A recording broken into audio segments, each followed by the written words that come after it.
세상의 마지막이 가까워질 때 과연 어떤 일이 일어날까요? 그때를 어떻게 준비하는 것이 지혜로운 것일까요?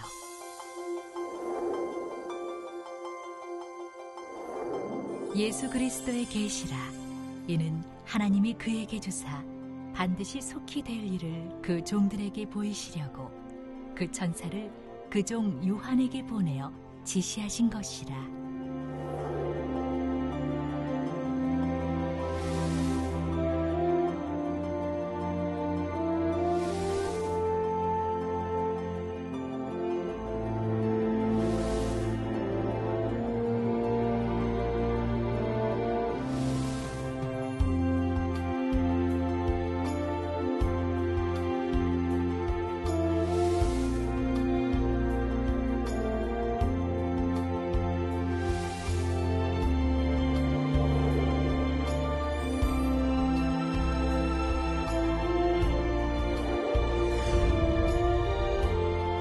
사랑하는 시청자 여러분, 세계적인 부흥사 이재룡 목사의 설교를 통해 아버지 하나님의 마음과 뜻을 깨달아 소망과 기쁨 가운데 힘차게 달려가시길 바랍니다.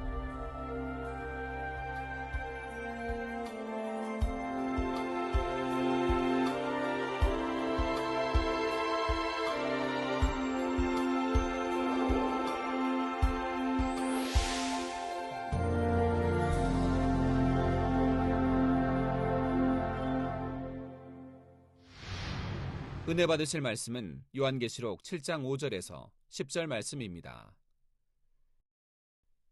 유다 지파 중에 입맞은 자가 1만 2천이요 르우벤 지파 중에 1만 2천이요 갓 지파 중에 1만 2천이요 아셀 지파 중에 1만 2천이요 납달리 지파 중에 1만 2천이요 므낫세 지파 중에 1만 2천이요 시므온 지파 중에 1만 2천이요 레위 지파 중에 1만 2천이요 이사갈 지파 중에 1만 2천이요 스불론 지파 중에 1만 2천이요 요셉 지파 중에 1만 2천이요 베냐민 지파 중에 입맞은 자가 1만 2천이라.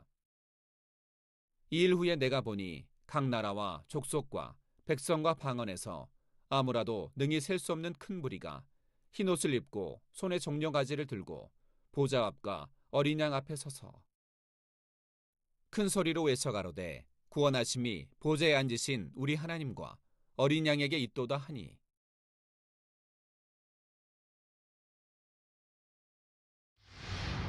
사랑하는 성도 여러분, GCN 시청자 여러분, 오늘도 지난 시간에 이어 계속해서 14만 4천 명의 하나님의 종들에 대해 설명합니다. 이들은 7년 환란 동안에 하나님의 섭리를 이루기 위해 세워진 사람들입니다. 이들이 이스라엘의 12지파에서 각각 12,000명씩이 나온다 했지요. 이것은 육적인 의미로서 단순히 이스라엘 민족만을 뜻하는 것은 아니라 했습니다. 14만 4천 명은 이스라엘 민족 중에서뿐만 아니라 전 세계 모든 족속들 가운데서 나오게 되지요. 이들은 이스라엘 지파에서 세웠다 표현한 것은 그들이 하나님의 택함받은 종들이라는 영적인 의미입니다. 그런데 이들 14만 4천 명을 설명할 때 그냥 간단하게 이스라엘 12지파 각각에서 1만 2천 명씩 14만 4천 명이라 하지 않으셨습니다. 하나님께서는 굳이 이스라엘 12지파의 이름을 일일이 하나씩 거론하고 있는 것입니다. 여기에도 영적인 의미가 있습니다. 이스라엘 12지파들의 이름 속에는 영적으로 구원받아 성결에 이르게 되는 과정이 담겨 있다는 사실입니다. 원래 이스라엘 12지파의 이름은 이스라엘 곧 야곱의 아들들의 이름입니다. 야곱이나 야곱의 아내들이 자녀를 낳을 때마다 나름대로 의미를 담아 지은 것이었죠. 예를 들어 야곱의 장자 르벤의 이름은 보라, 아들이라 하는 뜻입니다. 이는 르벤의 어미 레아가 첫 아들을 낳았을 때 자기의 기쁨과 자부심을 담아 지은 이름입니다. 이처럼 레아는 자기 상황에 맞게 의미를 부여하여 이름을 지은 것이지요. 그런데 이 이름의 의미가 하나님의 섭리 가운데서 영적으로는 다르게 설명됩니다. 오늘 본문에 보면 하나님께서는 이스라엘 12지파의 이름을 새롭게 배열하셨지요. 이 배열의 순서에 따라 각각의 이름에 담긴 의미를 영적으로 살펴보면 성결을 향해 가는 신앙의 성장 과정이 설명됩니다. 그래서 지난 시간에는 유다, 르벤, 갓, 아셀, 납달리 이렇게 5지파의 이름까지 설명을 했습니다. 다시 한번 그 의미를 간단히 상고하면 유다의 의미는 찬송함입니다. 르벤은 보라 아들이라 하는 뜻이죠. 우리 주님이 아기 예수로 태어나실 때 천군 천사가 하나님께 찬송과 영광 돌리는 것을 볼 수 있습니다. 그 르벤은 보라 아들이라 하는 뜻이요. 갓은 복되다는 뜻입니다. 네 번째 아셀은 기쁨, 다섯 번째는 납달리는 경쟁한다는 뜻이죠. 이 이름에 담긴 뜻을 순서대로 설명하면 어떤 의미가 될까요? 먼저 찬송한다는 것은 하나님의 독생자 아들 예수님께서 이 땅에 구세주로 나신 것을 찬송한다는 의미입니다. 보라 아들이라는 것은 이러한 하나님의 아들 예수님을 믿음으로 바라보고 구세주로 영접하면 구원에 이르게 된다는 의미이지요. 복되다는 것은 이처럼 예수님을 구세주로 영접하여 구원받아 천국에 가게 되니 얼마나 복된 일입니까? 기쁨은 구원받아 진리 안에서 신앙생활을 할 때 넘치는 기쁨을 말합니다.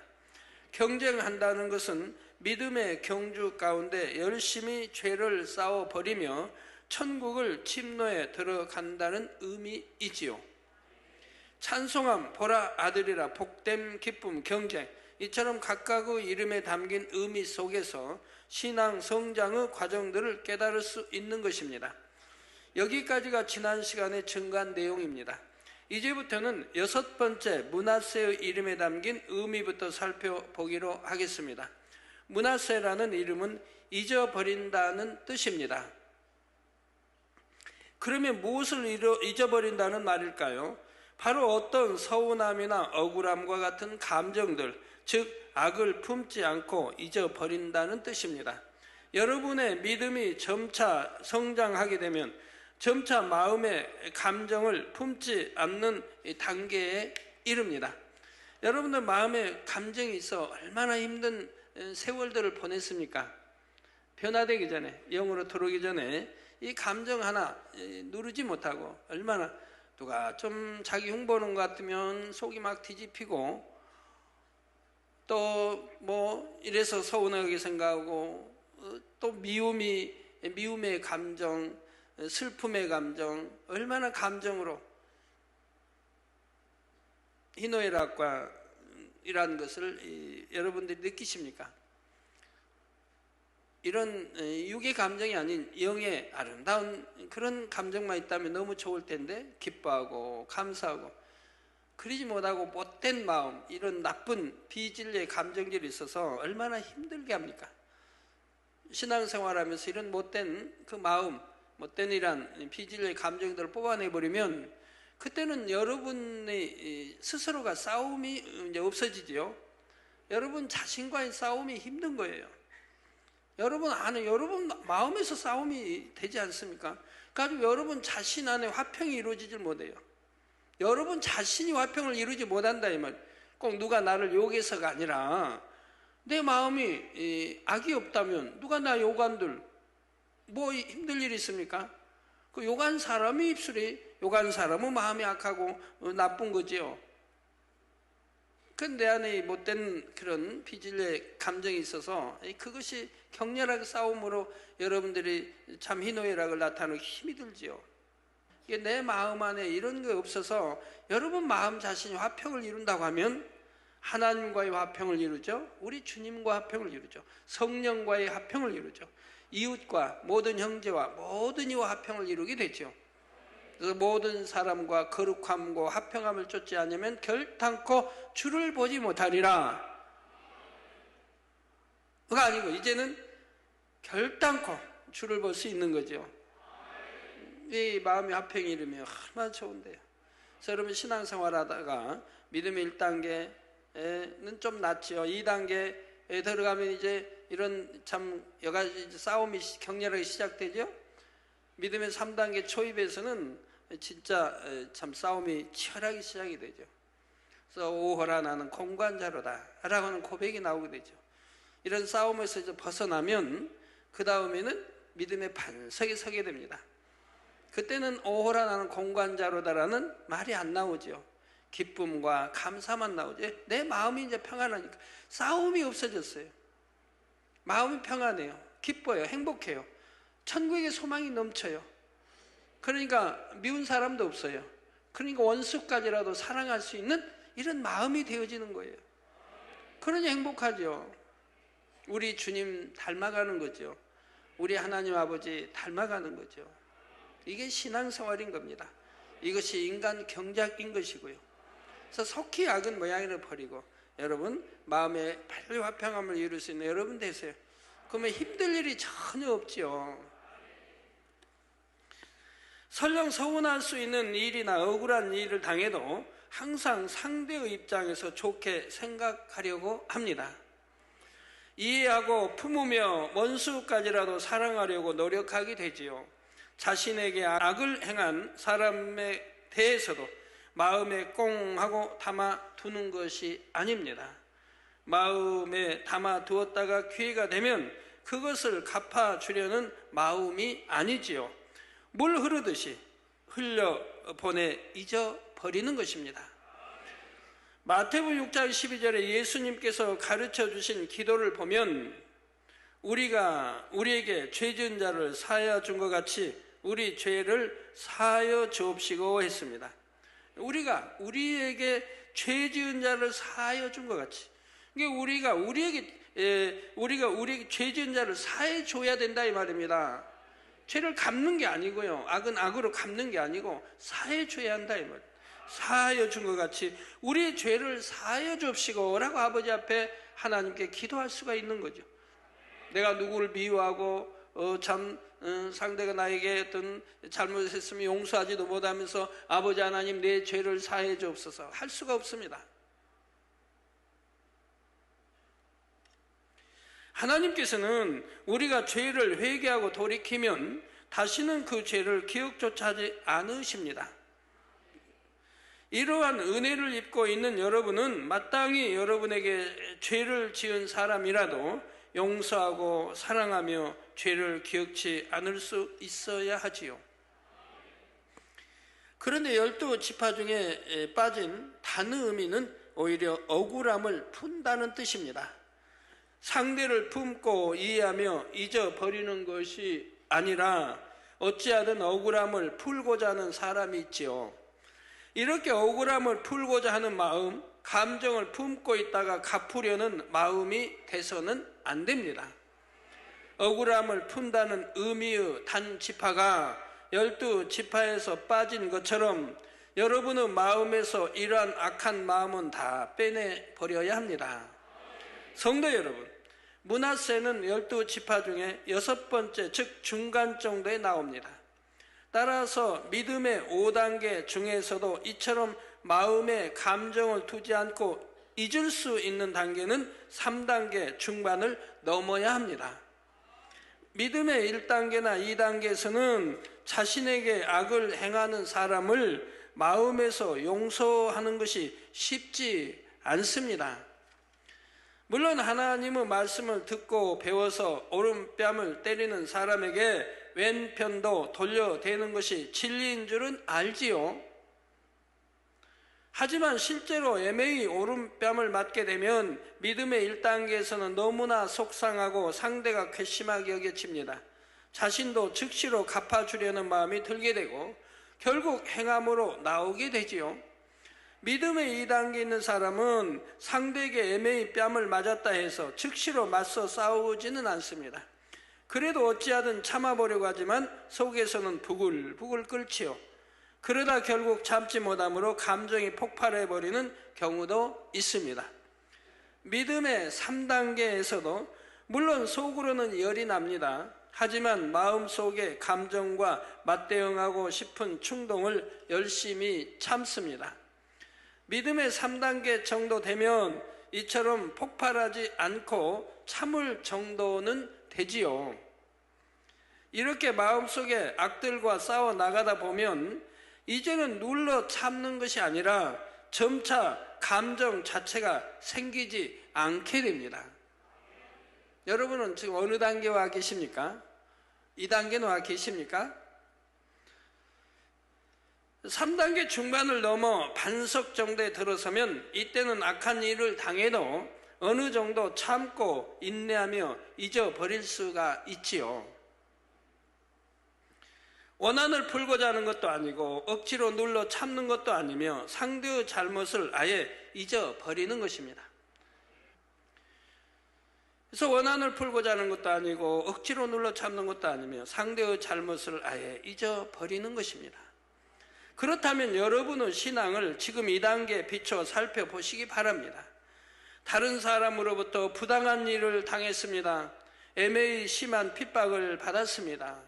혹은 내가 많이 수고한 일에 대해 다른 사람에게 공을 빼앗기고 말았습니다.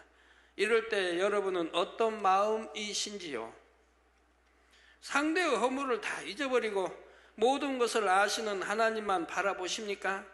이처럼 하나님께 모든 것을 맡겨드리는 신앙이라면 그만큼 영으로 가까이 들어오신 것입니다. 이제 이렇게 잊어버리는 신앙의 단계를 지나 더 깊은 신앙의 차원으로 들어오게 되면 다음은 시므온입니다. 시므온이라는 이름의 의미는 들으심입니다. 바로 하나님께서 여러분을 감찰하시고 여러분의 간구와 기도를 들으시는 차원을 의미하지요.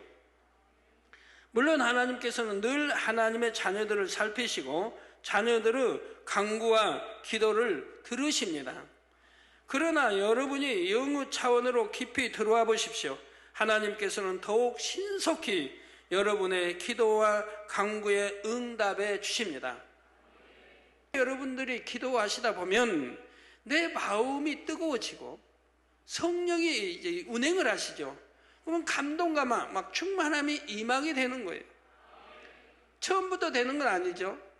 어떤 분은 그렇게 1시간, 2시간 하면 감동과 막 충만함이 입혀지기도 하고, 그럼 그런 기도를 쌓아가면 나중에는 차차 습관이 되죠. 나중에는 주여만 해도 감동이 오는 거죠. 쭉 기도를 쌓아가다 보면 나중에는 뭐 2시간, 3시간 해야 감동이 오는 게 아니고, 그런 기도를 쌓아가다 보면 차츰 이제 나중에는 30분만 기도해도 감동이 오는 것이고, 더 쌓아가다 보면 나중에 10분만 해도 5분만 해도, 아니면 딱 무릎 꿇고 주여만 해도 감동이 오는 거지요. 이렇게 감동의 기도를 올려야 된다 이 말입니다. 내가 성령의 감동과 충만함으로 기도를 올려야 되는 거예요. 그래 아버지 보좌를 흔들 수 있고 아버지 마음을 움직일 수가 있는 거죠. 이런 기도하지 않으면 아무리 저에게 와서 축복 기도를 받아도 또한 영적인 설명을 들어도 소용이 없다 이 말입니다. 그런 기도를 올리셔야 되는 거예요. 그래서 내가 뜨거워져야죠. 내가 성령의 충만함을 먼저 입어야죠. 내가 성령의 충만한 감동을 입고 기도한다고 하면 내 기도가 아무리 몇 시간을 해도 피곤치 않을 것이고요. 막 붕붕붕 날아갈 것 같은 그런 기분의 기도를 하게 되는 거죠. 그런 기도 하신 분은 내 기도가 쫙쫙 빨려 하늘로 가는 것을 느낄 수가 있는 거예요. 그렇지 않고 기도하는 분은 그냥 기도하면 냉랭하게 입술에 기도만 올리고 있는 거고, 이렇게 감동이 입어 여러분이 감동의 기도를 올리면 여러분 기도가 쫙쫙 빨려 올라가는 걸 여러분 스스로 느껴져요. 이런 기도가 바로 하나님을 움직일 수가 있는 거죠. 하나님 마음을 움직일 수가 있는 거죠. 그렇게 기도해야 응답이 오는 거고요. 이런 기도를 올려야 되는 거예요. 무조건 앉아서 기도만 한다고 그러지 마시고 내가 내 안에 감동함이 오도록 해야 된다 이 말입니다. 이런 기도를 쌓아가신 분은 그냥 즉시 이제 습관이 되면 즉시 한 5분만 기도해도 감동이 임하는 거예요. 아무리 겨울 추운 때도 마찬가지고. 그런 기도를 올린 여러분들이 어찌 응답을 못 받아요? 응답을 받죠. 그런 기도로 쌓아가야 되고 습관을 그렇게 들여야 됩니다. 여러분이 뜨겁게 누가 부르지 간절히 막 뜨겁게, 그래서 우리 주님이 기도하실 때 땀방울이 핏방울이 들어. 그런 기도를 올리셨다고 하지 않습니까? 힘쓰고 애써 간절히 기도하시니 땀방울이 핏방울이대로 바로 그 추운 밤에도 이스라엘 4월이면 밤이면 춥습니다. 한 영상 한 12도밖에 안 돼요. 쌀쌀하죠. 그런 가운데에서도 뭐 바람막이 하나가 있습니까? 겟세마네 동산 그런 기도하셔도 땀방울이 주룩주룩 흘려 이것이 오징어 핏방울이 되도록 기도를 하셨다 이 말이에요. 그러니 십자가를 치실 수가 있었던 거죠. 그런 기도는 뭐나 승리할 수가 있고 응답을 받아 내릴 수가 있는 거예요. 여러분 그런 기도하도록 하셔야 돼요. 여러분 기도가 기왕이면 상달돼서 하나님 보좌를 움직일 수 있는 이런 기도하시면 얼마나 좋습니까? 그러면 긴 시간, 긴 세월 기도하지 않아도 응답이 빨라지지요. 왜 영의 사람은 기도는 빨리 응답이 됩니까? 바로 그런 기도를 올리기 때문에 중심이 바로 기도하면 주여 한마디에도 온갖 사랑과 믿음과 정성이 다 담겨 있는 겁니다. 자, 여러분이 유구신앙에 머물고 있을 때와 영어신앙으로 들어왔을 때와는 하나님께서 응답하시는 차원이 다르지요. 여러분도 몸이 좀 아프시면 좀 불편하시면 또 기도를 못 하신 분이 있던데 참 죽으면 죽으리라 하고 아프면 아픈 대로 일어나 무릎 꿇고 그냥 왜 할 수 없습니까? 그런 정신으로 왜 할 수 없어요?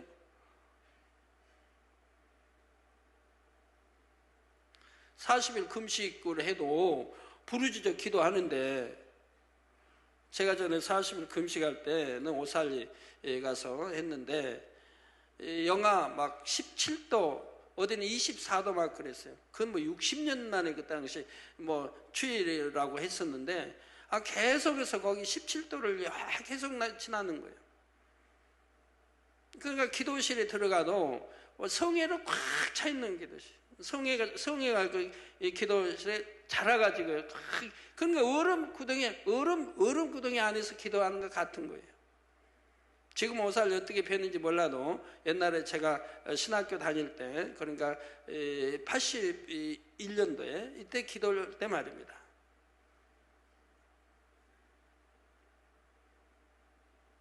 그러면 뭐 30일이 되고 35일이 되고 먹지도 아무것도 안 먹은 지 그렇게 오래되고 기운이 있습니까? 뭐 보호해줄 만한 몸을 보호해줄 만한 뭐 기름기가 있겠습니까?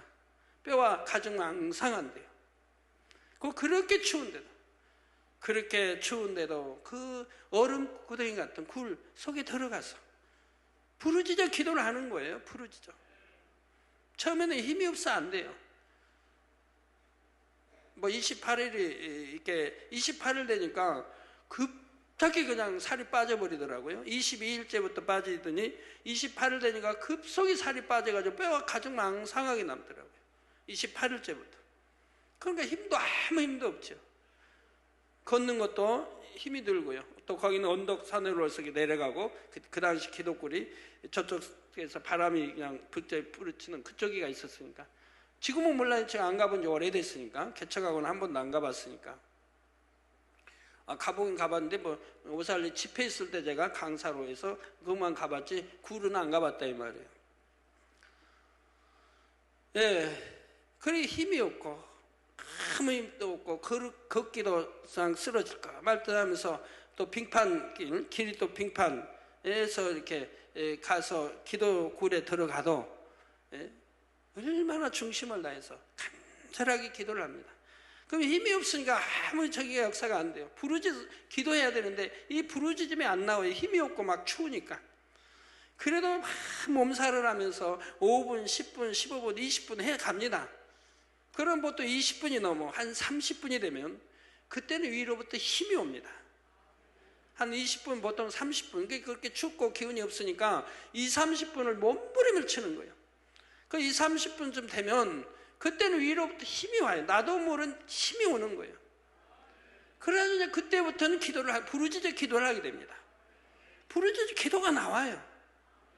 그래갖고 막 부르짖어 이제 기도를 하게 되죠. 그리고 이제 나오게 되고요. 그렇게 하면서 하루하루를 이겨서 40일을 마쳤는데 환자 되신 분은 더군다나 부르짖어 아버지 앞 기도해야 되는데 또 아프다고 뭐 한다고 힘이 없다고 기도도 못하고 그냥 그런 거 보면 제가 너무 안타깝더라고요. 기도 하나를 못하는가.